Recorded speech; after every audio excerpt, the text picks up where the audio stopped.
doing? Noah retired last year and filled his position.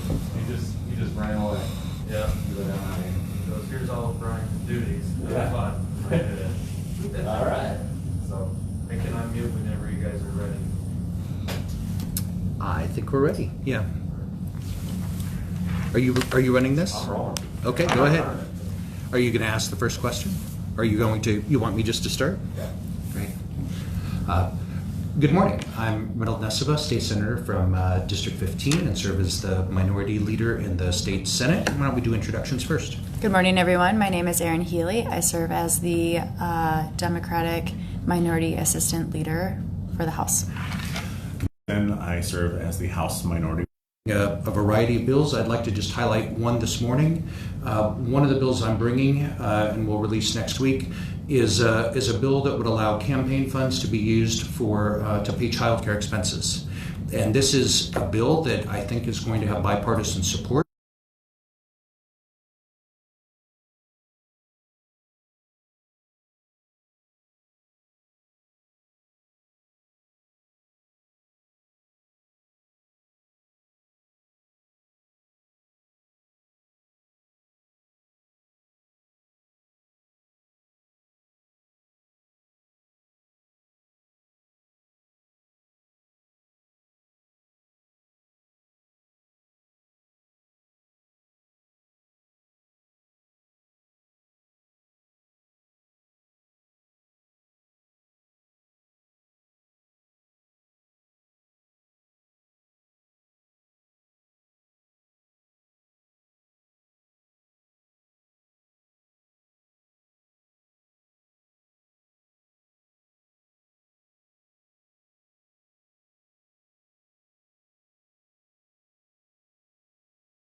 addiction courses, dealing with other issues. It's just not happening, and we need to focus far more on rehabilitation. I worry too that our women's prison is mostly full of drug offenders, and that the sentencing and being able to get treatment doesn't always line up. We need to have a far greater focus on making sure that people are being rehabilitated, that their substance abuse or mental health issues are being addressed, to decrease recidivism, so they go out and go back to being the moms and dads and workforce that we need in South Dakota, and they're no longer an expense for the state, right? We all win when people are rehabilitated and return to their communities. And so we're supportive of prison funding, but again, the focus is on, we need to make sure that we also have the right programming to make sure rehabilitation is happening to decrease recidivism. Go for it. I think we say this every year during press conferences, but we are one of the only states in the nation that has ingestion as a felony. So that is continuously a problem that we see. We need to address that problem. I know there have been multiple efforts, and every year it seems to get shot down by our colleagues. But that is one huge step that we can take in order to ensure that people who need help, who need to go to rehab, or need maybe even mental health support alongside their drug addiction, can get the help that they need in order to not go to prison. And that's why we're seeing our prisons so overcrowded, as Senator Nesiba said. And to the point of funding the prison, many members of our caucus were in Washington, D.C. over the last couple of months having conversations with the U.S. Department of Energy as far as different ways that we can really leverage a lot of the Inflation Reduction Act to possibly look at sustainable energy models to help fund large portions of the prison. So, you know, Senator Nesiba was going to touch a little bit on ARPA dollars and the Biden administration. Right. This morning, this goes a little beyond your question, but I was at the Association for Water Systems talking this morning, and just reminded of how transformational those investments for the Biden administration have been. We were able to put $600 million into water and wastewater projects for communities across the state to apply for grants and be able to get those. We budgeted $60 million for the state itself.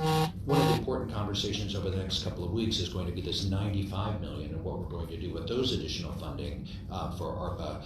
And our joint caucus believes that it's best put into that grant program as well. Some of those programs have come in over budget, and so they need to have inflation adjustments that are done there. And then another, I can't remember the exact number, still some debate going on between 13 to 17 million that the state would be using for those water projects. But it's so great that we have these federal revenues that have come into the state over the last couple of years that allow us to do that. And I was really encouraged when we were in Washington, D.C. to talk about ways. I mean, we all want a prison that is going to be energy efficient. And if we can make it energy efficient and perhaps use clean energy to help to do that, just to look at in terms of design and the possibilities to save taxpayers money as well on an ongoing basis, that's really important. And so South Dakota has been such a beneficiary of those federal dollars. Troy Larson was also in the audience this morning. You know, the bipartisan infrastructure law, we got $142.5 million for Lewis and Clark.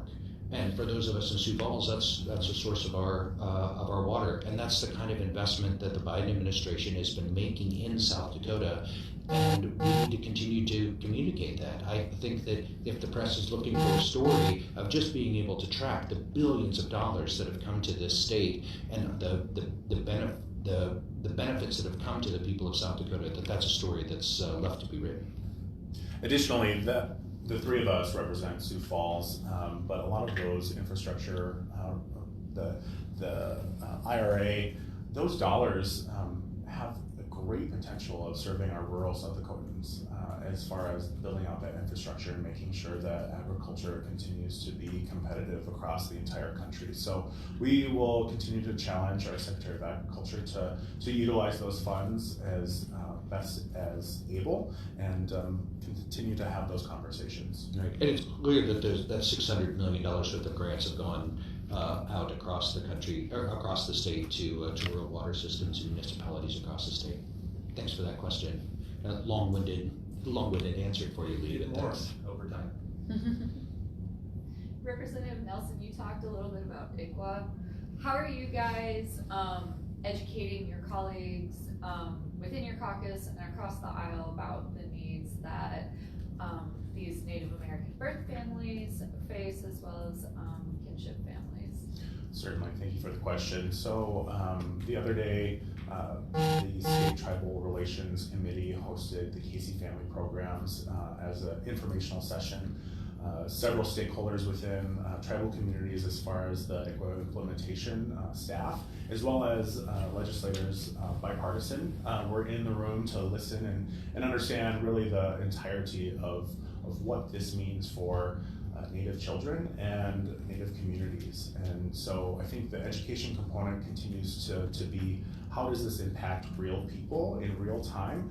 Certainly there's been lots of coverage. You yourself, Annie, did a great series of articles on the matter, and just making sure that our colleagues continue to listen and learn, and even if they may not understand, be proactive in making sure that those communities are being heard and those issues are being addressed. So lots of education, trying to have substantive conversation.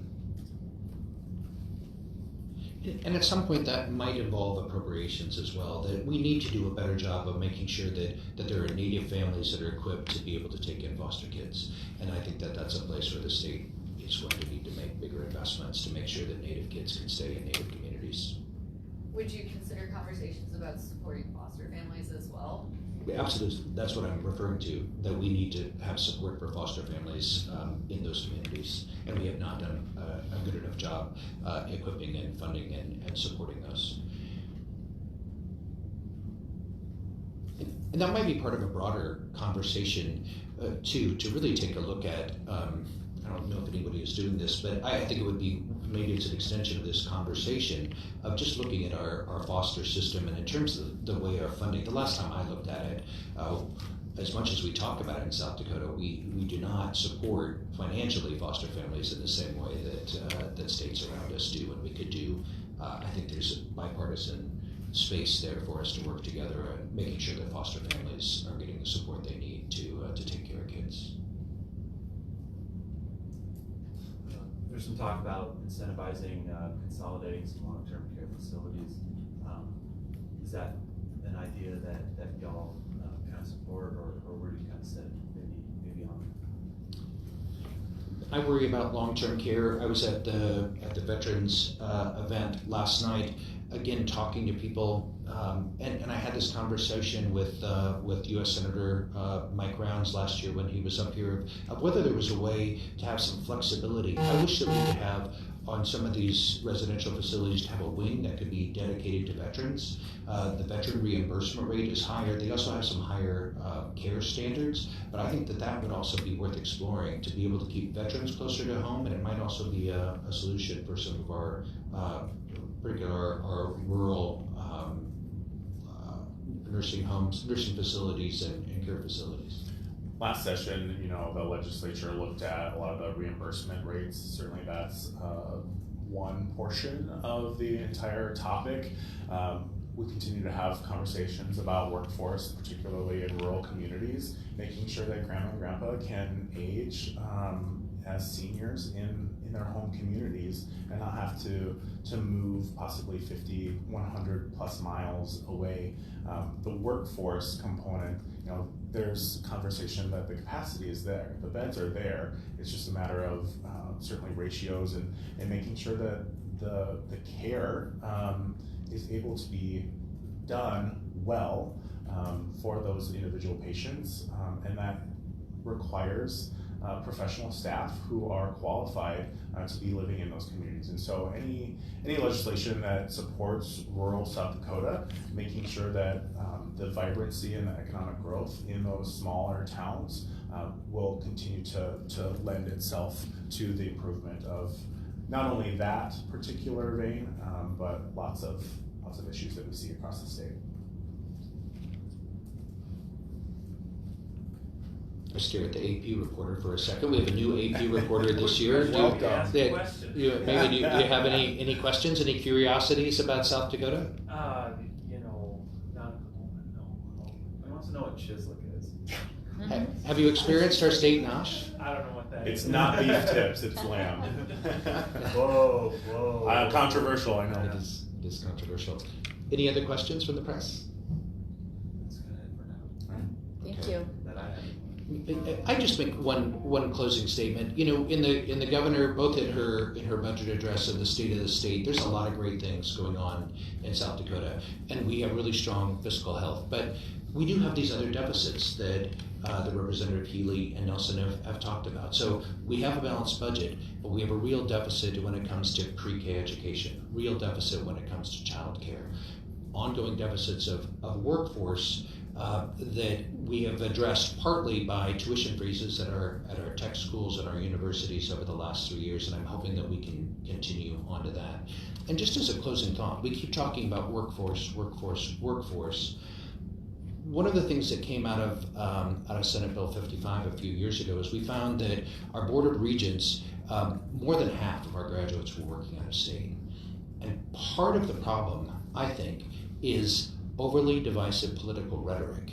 And it isn't just the rhetoric, it's the not being supportive of LGBTQ people, not being able to be sure if you're a person of childbearing age that you're going to be able to, a woman of childbearing age, that you're going to get the medical access to the medical care that you need in the state. And I think we need to be aware that politically divisive rhetoric and these really conservative policies do have effect on workforce. They drive young people out of the state of South Dakota, and we need to make sure that we are working in a way to be more inclusive and make it clear that everybody is welcome here in South Dakota, and that they are going to have access to the resources that they need to raise their family, to grow a business, to revitalize their rural communities, and that we need to continue to work on that throughout this session and going forward. So, thank you. Thanks, guys.